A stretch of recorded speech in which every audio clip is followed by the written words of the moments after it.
Интернетте айткан сөзү үчүн кармалган Даниэль Ажиев психикалык жактан оорулуу деп табылды. Бул тууралуу 24 маалымат агенттиги жазып чыкты.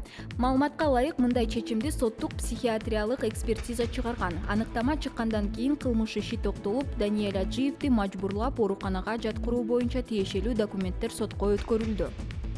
Соттун чечими менен Ажиев Жаңы Жер айылындагы психиатриялык ооруканага жаткырылды.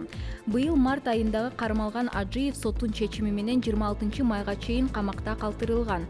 Ички иштер министрлиги ал жазык кодексинин 313-беренеси расалык, улуттук, диний же аймак аралык кастыктык арыздашууну козутуу боюнча шек саналып жатканын билдирген.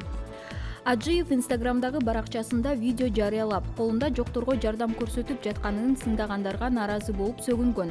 Мындан тышкары, Жогорку Кеңештин депутаты Алиарбек Абжалиевдин уулу Бишкек шаардык кеңешинин депутаты Темирлан Токобеков жол кырсыгына катышканын эске салган. Ага нааразычылык билдирген бир нече видеосун да интернетке жарыялаган.